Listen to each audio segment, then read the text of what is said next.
दोस्तों इस वीडियो में हम डिस्कस करने वाले हैं निफ्टी बैंक निफ्टी कल 23 अप्रैल यानी कि मंगलवार को किस साइड मोमेंटम कर सकते हैं, कौन से लेवल पे हमको अपॉर्चुनिटी मिल सकती है, उसके पीछे का लॉजिक क्या है। साथ में ऑप्शन चेन एनालिसिस भी करेंगे ताकि कल के लिए मार्केट के क्रूशियल लेवल हमको पता लग जाए। तो दोस्तों वीडियो को एंड तक देखिएगा ताकि काफ़ी कुछ आपको नया सीखने को मिले। चलिए दोस्तों शुरू करते हैं। बैंक निफ्टी का मैंने चार्ट ओपन किया है, 15 मिनट का टाइम फ्रेम है जो कि इंट्राडे के लिए बेस्ट होता है। लास्ट वीडियो में दोस्तों जिसको याद है कमेंट करके जरूर बताइएगा। हमने क्लियर डिस्कस किया था हल्का फुल्का अगर गैप अप खुलती है तो चलेगा, लेकिन अगर बड़ा गैप अप मार्केट खुल गई तो दोनों साइड मोमेंटम हो सकता है। और हम कहाँ पे प्लान करेंगे, गिरने देंगे और जहाँ पे ये गैप फिल होगा, जहाँ से गैप अप ओपन हुई होगी, यहाँ से मार्केट फिर से रिकवरी कर सकते हैं और यहीं पे हम रिकवरी के लिए प्लान कर सकते हैं। या तो कोई हल्का सा डब्ल्यू पैटर्न बन जाए या कोई पॉजिटिव कैंडल बन जाए। अब अगर आप यहाँ पे देखोगे तो यहाँ पे एक अच्छा सा डब्ल्यू पैटर्न बना और जैसे इसका ब्रेकआउट आया, गैप फिल हुआ, तो मैंने पेपर ट्रेड करने के लिए एक स्टडी भी पोस्ट किया था डेटा के साथ कॉल साइड का, जिसमें हमको 200-300 पता नहीं दोनों टारगेट उसमें शायद मिल गए थे। हालांकि वो कोई रियल प्रॉफिट नहीं होता, ना ही वो रियल के पॉइंट होते हैं, वो पेपर ट्रेड करने के लिए स्टडी होती हैं। लेकिन बिल्कुल जैसे हमने डिस्कस किया था मार्केट ने वैसे ही रिएक्ट किया, इसलिए स्टडी भी बन गई थी। अब कल का डिस्कस करते कहाँ पे मोमेंटम हो सकता है। देखिए मार्केट ना भाई जब गैप अप खुलती है ना और फिर उसको रिकवर कर देती है, प्रॉफिट बुकिंग, देखिए बड़े गैप अप में प्रॉफिट बुकिंग आना नॉर्मल सी बात है। अब मैं आपको पहले भी कई बार सिखाता आया हूं कि इतना बड़ा मोमेंटम आया, जो लोग यहाँ पे होल्ड करके बैठे होंगे, जब उनको इतना बड़ा गैप अप मिलेगा, एक रात में इतना प्रॉफिट मिलेगा, तो बुक करेंगे भाई, सभी बुक करेंगे। इस वजह से मार्केट नीचे आ जाती है। अगर मार्केट में स्ट्रेंथ नहीं होती तो फिर मार्केट रिकवरी नहीं करती। तो हम अभी बियरिश ज़्यादा प्लान नहीं कर सकते हैं कि भाई मार्केट गिर जाएगी, ज़्यादा बियरिश प्लान करें, ये थोड़ा सा रिस्की होगा। लेकिन क्लोजिंग अच्छी जगह पे आई है मार्केट की, वहां पे देख लेते। क्लोजिंग आई है दोस्तों 47,924 पे।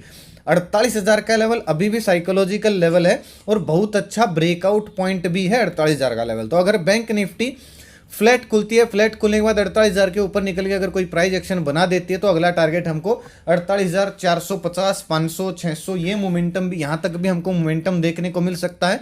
नेक्स्ट रेजिस्टेंस हमको यहीं दिख रहा है, 50-60 पॉइंट का स्टॉप लॉस डाल के या फिर स्विंग के नीचे का स्टॉप लॉस डाल के 1:2, 1:3 टारगेट के लिए हम कॉल साइड प्लान कर सकते हैं। कौन सी स्टडी थी दोस्तों, आज हमने यहाँ पे बिल्कुल यहाँ पे प्लान किया था, वो मैं दिखाऊंगा आपको। बहुत सारे लोग बोलते हैं कि कौन सी स्टडी, आप किस स्टडी की बात करें। मैं दिखाता हूँ आपको। पहले ये जान लेते हैं कि पुट साइड कहाँ प्लान करेंगे। कॉल साइड तो हमने देख लिया। देखिए एक चीज याद रखना भाई, जब हल्का फुल्का गैप अप खुलती है ना, आज देखिए हमने कल क्या डिस्कस किया था, हल्का फुल्का गैप अप खुलती है तो हम बुलिश साइड प्लान कर सकते हैं। क्यों? क्योंकि उसमें प्रॉफिट बुकिंग नहीं आती है हल्के गैप अप में। तो होता क्या है, थोड़ा सा नीचे आके गैप फिल करके मार्केट फिर से दिन का हाई ब्रेक कर देती है। अब अगर बैंक निफ्टी कल हल्का फुल्का गैप अप खुले ना, तो ये मत सोचना कि भयंकर प्रॉफिट बुकिंग आ जाएगी। हमारे लिए अपॉर्चुनिटी होगी, हल्का सा गैप अप खुले, थोड़ा सा नीचे आके फिर से अगर ये दिन का हाई ब्रेक करेगी गैप फिल करके, तो हमको दिन का लो स्टॉप लॉस डाल के इसी पॉइंट के यानी कि 200-300 पॉइंट के टारगेट के लिए बैंक निफ्टी के हम कॉल साइड प्लान कर सकते हैं, दिन का लो स्टॉप लॉस डाल के। अब पुट साइड कब प्लान कर सकते हैं भाई? देखिए आप अगर ध्यान से देखोगे, ब्रेकआउट असल में मोमेंटम कहां से आया है, 200 दिन की मूविंग एवरेज से। आप अगर एक ट्रेंड लाइन भी लगाओगे ना इस डब्ल्यू पैटर्न की, चाहे 5 मिनट में देखो तो बहुत अच्छा डब्ल्यू पैटर्न मिलेगा आपको। अगर इसकी आप ट्रेंड लाइन भी लगाओगे ब्रेकआउट की, तो ये लेवल है भाई 47,800 का लेवल, और यहाँ पे क्या है 200 दिन का मूविंग एवरेज भी है। तो अगर बैंक निफ्टी फ्लैट खुले, गैप डाउन खुले, 47,800 के नीचे निकलते ही हम पुट साइड प्लान नहीं करेंगे। 800 के नीचे निकल के थोड़ा सा समय बिता के या फिर इस तरीके का कोई स्विंग बना के, या फिर 47,700 के नीचे अगर निकलती है यानी कि जो आज का लो है ये ब्रेक करती है, तो हम पुट साइड प्लान कर सकते हैं। अब ये दोस्तों सिचुएशन चाहे गैप अप खुल के बने, चाहे फ्लैट खुल के बने या गैप डाउन खुल के बने, बस इस चीज को याद रखना। पुट साइड अगर कोई प्लान करता है थोड़ा सा अग्रेसिव, तो इस चीज को याद रखिएगा, क्योंकि बीच में भाई 50 दिन का मूविंग एवरेज भी आ रहा है, इसलिए हम 800 ब्रेक होते ही पुट साइड प्लान नहीं कर सकते। हाँ 800 ब्रेक होते हमको एक स्विंग मिल सकता है। मान लीजिए गैप डाउन खुल गई इतनी सारी, या फिर फ्लैट खुल गई, नीचे आना शुरू हुई, 800 ब्रेक करके फास्ट मोमेंटम होगा 700 तक, और फिर ऐसे थोड़ा सा रिकवर करके फिर अगर कंटिन्यू करती है 700 के नीचे निकलती है, तो फिर हमको 47,400, 47,300 ये मोमेंटम हमको देखने को मिल सकता है 50-60 पॉइंट का स्टॉप लॉस डाल के। केवल इसी सिचुएशन में मैं पुट साइड प्लान करूंगा। अदरवाइज मार्केट यहाँ पे जब तक साइडवेज रहती है 800 700 800 के ऊपर, तब तक मैं पुट साइड प्लान करके अपने बिना बात के हाथ नहीं जलाऊंगा, क्योंकि कल फिर निफ्टी की एक्सपायरी है और फिर निफ्टी चलती है भाई बैंक निफ्टी को देख के, और फिर निफ्टी को करेंगे वो लोग साइडवेज, तो इस चक्कर में बैंक निफ्टी भी साइडवेज रह सकती है। इस पॉइंट को याद रखिएगा, बहुत सारे लोग ये पॉइंट आपके सामने डिस्कस नहीं करते हैं। अब बड़ा गैप अप खुल जाए तो क्या करेंगे भाई, मान लीजिए सीधा 48,200 के ऊपर खुल जाए तो आज वाला हमारा सेम प्लान रहेगा, कुछ भी नहीं करेंगे शुरुआत में, अगर गिरती है तो गिरने दीजिए ठीक है।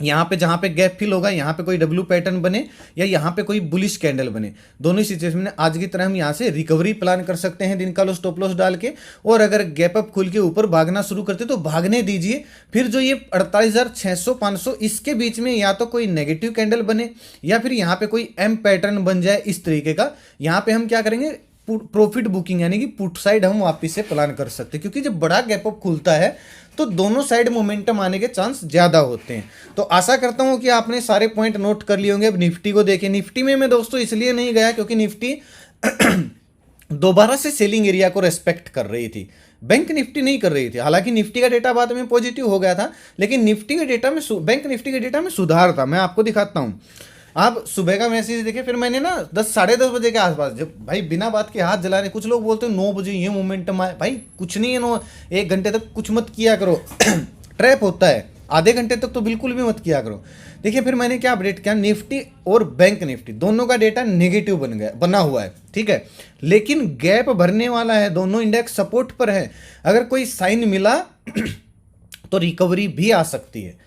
डेटा पहले स्ट्रॉन्ग पॉजिटिव था, जो कि आज की पहली 15 मिनट की कैंडल ने नेगेटिव, जिसको भाई सीधी सी बात है, प्रॉफिट बुकिंग इतनी आएगी तो डेटा अपने आप नेगेटिव होगा, क्योंकि बहुत बड़ी कैंडल बनी थी, उसी ने नेगेटिव किया था। लेकिन सपोर्ट पर थे, हमारे बाइंग एरिया पर थे, इस वजह से हम पे पेपर ट्रेड में मतलब 20-25 मिनट 10-15 मिनट के बाद जब बुलिश कैंडल बनी, डब्ल्यू पैटर्न का ब्रेकआउट आने लगा, तो फिर हम कॉल साइड प्लान हमने किया था, और 300 इसका शायद 520-30 का ऐसा कुछ हाई था, 510 का 300-320 से, तो अच्छा मोमेंटम था। हालांकि भाई ये कोई कॉल टिप्स नहीं है, डेटा वगैरह देखिए, मैं बीच में भी अपडेट किया था 11:30 बजे के आसपास कि बैंक निफ्टी का फ्लैट बना हुआ है, निफ्टी का पॉजिटिव है, निफ्टी के डेटा में काफ़ी सुधार दिखा है, बैंक निफ्टी का डेटा नेगेटिव से फ्लैट आ चुका है, यानी कि रिकवरी के मोड में था वो, ठीक है।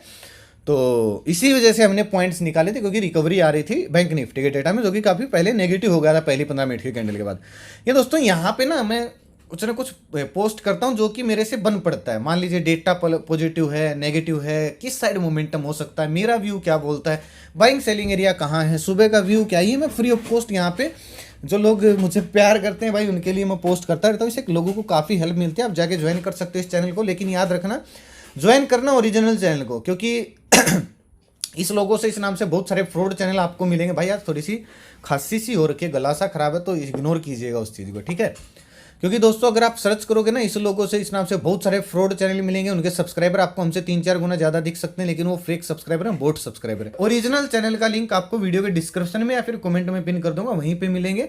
ना तो भाई मेरा कोई पेड ग्रुप है ना मेरा कोई व्हाट्सअप ग्रुप है, ना मेरा कोई इन्वेस्टमेंट प्लान, ना मैं इंस्टाग्राम पे किसी को मैसेज करता हूँ। प्लीज़ भाई मेरे नाम से किसी को एक फूटी कोड़ी न दें, कॉल टिप्स के लिए बच के रहें फ्रॉड लोगों से, ये डेली वीडियो में मैं बोलता हूँ, ठीक है। और सीखने के लिए है, कॉल टिप्स के लिए भाई चैनल को बिल्कुल भी ज्वाइन ना करें। चलिए अब देखते हैं भाई निफ्टी को। अब निफ्टी में ना, इसको तो मैं डिलीट कर देता हूँ, सेलिंग एरिया में खुली, सीधा नीचे आई, सेलिंग एरिया में खुलते, फ्रेश सेलिंग एरिया था, इसके बारे में हमने कल डिस्कस किया था। अब ना इसको मैं थोड़ा सा आपको एक सेलिंग एरिया यहाँ पे दिखाता हूँ, ये बना हुआ है 22,400 के पास। तो यहाँ पे निफ्टी थोड़ा सा लोगों को ट्रैप कर सकती है अगर फ्लैट खुल के ऊपर जाना शुरू करेगी तो, ठीक है। देखिए क्लोजिंग आई है निफ्टी की 22,336 पे, अगर निफ्टी फ्लैट खुलती है, आज के हाई के ऊपर हम बुलिश नहीं होंगे, 400 के ऊपर अगर निकल जाती है, कोई स्विंग बनाती है, तो हम बुलिश हो जाएंगे। कहाँ तक के टारगेट के लिए? 100 पॉइंट यानी कि 500-520 तक के टारगेट के लिए 15-20 पॉइंट का स्टॉप लॉस डाल के हम कॉल साइड प्लान कर सकते हैं। अब दिक्कत क्या है दोस्तों, मार्केट थोड़ा सा गैप डाउन खुल सकती है, खुलने के बाद थोड़ा सा ऊपर जाएगी, लोगों को बुलिश करेगी, ये आज का हाई ब्रेक होते ही लोग बुलिश हो जाएंगे। लेकिन 400 जो है 22,400 390 के बीच में एक सेलिंग एरिया है हल्का सा, इसको टच करके मार्केट वापस गिर सकती है।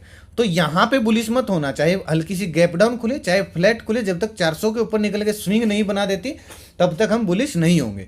और पुट साइड भाई हम तब प्लान करेंगे जब ये 22,280 यानी कि जो लास्ट स्विंग है इसके नीचे निकलना शुरू कर देगी, क्योंकि निफ्टी ने पूरा गैप पूरे तरीके से आज नहीं भरा है। हो सकता है अगर इसके नीचे निकलती है तो कल भर दे। तो निफ्टी चाहे फ्लैट खुले गैप डाउन खुले 22,280 के नीचे निकल के अगर कोई स्विंग बनाते हैं तो टारगेट हमारा 22,200 और 22,180 का हो जाएगा। 15-20 पॉइंट का स्टॉप लॉस डाल के हम पुट साइड प्लान कर सकते हैं। गैप अप खुलती है 400 के ऊपर अगर खुलती है तो भी थोड़ा सा इंतजार करेंगे, थोड़ा सा नीचे आए गैप फिल करे। हाँ, गैप फिल करनी ही यहाँ तक आ सकती है। वैसे तो गैप फिल यहाँ पे हो जाएगा, लेकिन जो आज का हाई था पहली कैंडल का 330-40 का, यहाँ तक ये गैप फिल करने आ सकती है। तो यहाँ थोड़ा सा इंतजार करेंगे। यहाँ पे अगर कोई बुलिश कैंडल बनती है, डब्ल्यू पैटर्न दिखता है, चाहे वो 5 मिनट में दिखे, उसके ब्रेकआउट पे हम वापस रिकवरी प्लान कर सकते हैं दिन का लो स्टॉप लॉस डाल के, जैसा कि आज हमने बैंक निफ्टी में करके देखा था। और ये नहीं करते दोस्तों, बैंक निफ्टी का अगर स्टडी पोस्ट नहीं करता तो आपको समझ में नहीं आता कि कैसे रिकवरी प्लान की जाती है। इसीलिए मैं कई बार स्टडी पोस्ट कर देता हूँ। वो कॉल टिप्स नहीं होती है, मैं लिखता भी रहता हूँ ये चीज़ें, ठीक है। उनको कॉल टिप्स आप मत समझिएगा, और ना ही वो रियल ट्रेड के लिए होती हैं। चलिए अब देखते हैं भाई ऑप्शन चेन को। ऑप्शन चेन देखिएगा निफ्टी का। अब निफ्टी में वहीं आपको जो चार्ट में दिख रहे थे 22,300 सपोर्ट है, 22,400 रेजिस्टेंस है, 1,14,000 तेजड़िए बैठे हैं, 1,12,000 भाई कांटे की टक्कर चल रही है 22,300 पे तो, ठीक है। तो अगर ये 22,350 400 के ऊपर निकल गए तो बहुत सारे लोग ट्रैप हो जाएंगे। 1,12,000 ये हो जाएंगे, 58 ये हो जाएंगे, 1,07,000 ये हो जाएंगे। एक रिकवरी मार्केट में 22,500 तक देखने को मिल सकती है। तो 400 के ऊपर जब तक नहीं निकल जाती प्लान मत कीजिएगा। और डाउन साइड की अगर मैं बात करूँ तो 300 के नीचे जब तक नहीं निकल जाती तब तक प्लान मत करना। 300 के नीचे अगर निकलती है तो 200 तक मोमेंटम मिल सकता है। हालांकि डेटा पॉजिटिव होगा नेगेटिव होगा, 10 बजे के बाद हम ऑप्शन चेन को देखते हैं, उसके बाद ही मैं आपको डेटा अपडेट करने की पूरी कोशिश करूंगा, ठीक है। बैंक निफ्टी का देखिए, टेलीग्राम पे आप ज्वाइन कर सकते हो, फ्री ऑफ कॉस्ट वो चैनल है। बैंक निफ्टी का देखिए 47,900 पे सपोर्ट प्राइस है, 900-950 का। 48,000 जंग का मैदान बना हुआ है, 1,90 मंदड़िए बैठे हैं, 1,22,000 तेजड़िए बैठे। तो आप खुद सोचिए 48,000 के ऊपर निकल गया अगर स्विंग बन गया तो बहुत सारे लोग ये ट्रैप हो जाएंगे और शॉर्ट कवरिंग हमको देखने को मिल सकती है। कहाँ तक मिल सकती है? 1,47,000 बैठे हैं 48,500 पे, तो यहाँ तक हमको एक मोमेंटम देखने को मिल सकता है। निफ्टी में, बैंक निफ्टी में डाउन साइड की अगर मैं बात करूँ तो भाई 47,900 800 इसके नीचे निकलती है तो फिर 500 तक ऑप्शन चेन में टारगेट जरूर दिख रहा है, लेकिन चार्ट के अनुसार 800 और 700 के बीच में कोई स्विंग बनेगा तभी हम प्लान करेंगे, अदरवाइज हाथ हम नहीं जलाएंगे बिना बात के, ठीक है। ये चीज़ याद रखना और अपनी मार्किंग कर लिया करो, सीखा करो भाई डेली एनालिसिस की वीडियो से, ताकि आप खुद के दम पर कुछ करना सीख सको। इतनी डिटेल में आपको कोई डेली एनालिसिस की वीडियो बना के नहीं देगा, सभी ट्रेंड लाइन लगा के बता देते हैं, ये ब्रेकडाउन ये ब्रेक, ऐसा नहीं होता है भाई। प्राइस एक्शन को समझना पड़ता है, बाइंग सेलिंग एरिया को समझना पड़ता है, तभी आप सीख पाओगे। ऐसे काम नहीं करती है मार्केट। बाकी सबका अपना अपना पढ़ाने का भाई तरीका होता है। मेरा अच्छा लगता है तो कमेंट करके जरूर बताइएगा, वीडियो को दोस्तों के साथ शेयर जरूर कीजिएगा ताकि जो तुम लोगों तक वीडियो आसानी से पहुंच जाए। अपना कीमती समय निकाल कर वीडियो देखने के लिए बहुत बहुत धन्यवाद। भगवान करे आपका दिन शुभ रहे। मिलते हैं दोस्तों को लेकर नए वीडियो के साथ, तब तक के लिए बाय बाय। जय माता दी, जय हिंद।